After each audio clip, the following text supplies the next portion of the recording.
لكن والله وأنا ما أقسم وحق مصيبة أبي عبد الله في ذيك الليلة، وإذا أمير المؤمنين يمي في البيت جالس موجود في نفس البيت اللي أنا موجود به.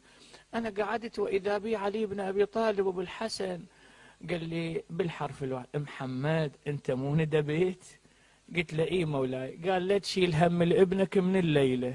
بالحرف الواحد هذا: ابنك لا تشيل له هم، ابنك يمي من الليلة.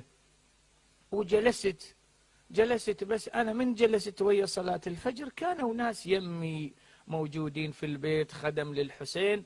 أنا جلست شوية صوت بكائي كان عالي جدا، وأصيح: يا أبا الحسن أنا شنو تجي الموضوع ما يسوى، فمتفاعل ويا الموضوع.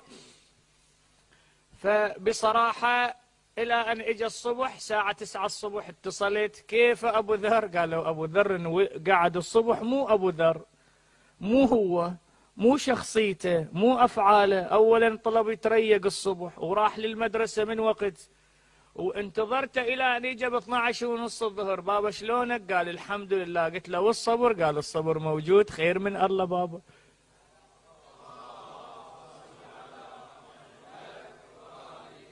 أنا سديت التليفون وقعدت هذن رجلي يشهدن، قعدت على ركبي أبكي. فاكو سيد جليل قال: سيد هاي نعمة تستحق الشكر.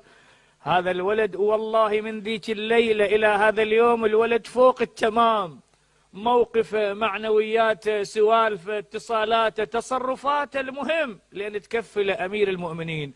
بس أنا كل ما أذكر هذا الموقف أقول قضيتي ما تسوى، قضيتي بسيطة، قضيتي عاطفية، وأمير المؤمنين إجا. شلون يقولون ما إجا لزينب ليلتين؟ شلون يقولون عبد؟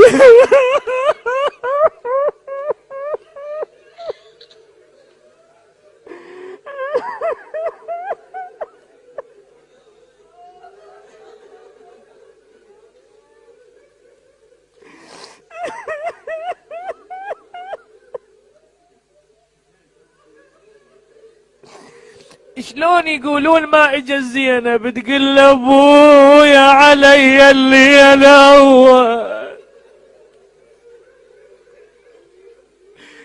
يا زينب. هي هاي طلعها لاهل البيت، طلعها وقلها سجليها يا فاطمه. ابويا علي اللي الاول، هوامت حرمة وغريبة